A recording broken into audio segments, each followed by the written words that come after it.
નમસ્કાર દર્શક મિત્રો, ધ સિક્રેટમાં આપનું સ્વાગત છે। સમાચારની શરૂઆત કરતા પહેલા એક નજર કરી દઈએ આજના મુખ્ય સમાચારો ઉપર। બનાસકાંઠા જિલ્લાના વિકસિત ભારત સંકલ્પ યાત્રા અંતર્ગત સરકારની વિવિધ યોજનાનો પ્રચાર પ્રસાર કરતો રથ ધાનેરા તાલુકાના છીંડીવાડી ગામે આવી પહોંચતા ગામ લોકો દ્વારા ઉષ્માભેર સ્વાગત કરાયું હતું। રથ દ્વારા ગ્રામજનોને સરકારની વિવિધ 17 જેટલી યોજનાથી માહિતગાર કરવામાં આવ્યા હતા। જુદી રાત બંધ લાભાર્થીઓને લાભ મેળવવા અંગે યોજનાકીય માહિતી પૂરી પાડવામાં આવી હતી તેમજ નામ નોંધણી કેવાયસી અંગેની કામગીરી કરી લાભાર્થીઓને સ્થળ પર લાભ ઉપલબ્ધ કરવામાં આવ્યા હતા।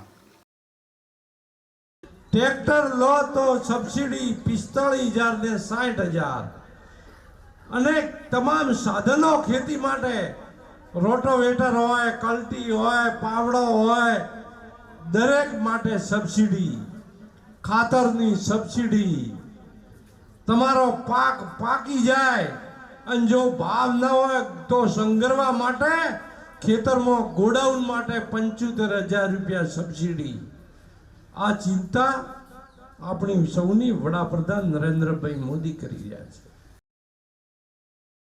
આ પ્રસંગે ધાનેરા માર્કેટયાર્ડના પૂર્વ ચેરમેન ભગવાનભાઈ પટેલે સરકારની વિવિધ યોજનાઓની માહિતી આપી પાત્રતા ધરાવતો કોઈ લાભાર્થી રહી ન જાય એની તકેદારી રાખી લોકોને યોજનાકીય લાભ લેવા અનુરોધ કર્યો હતો।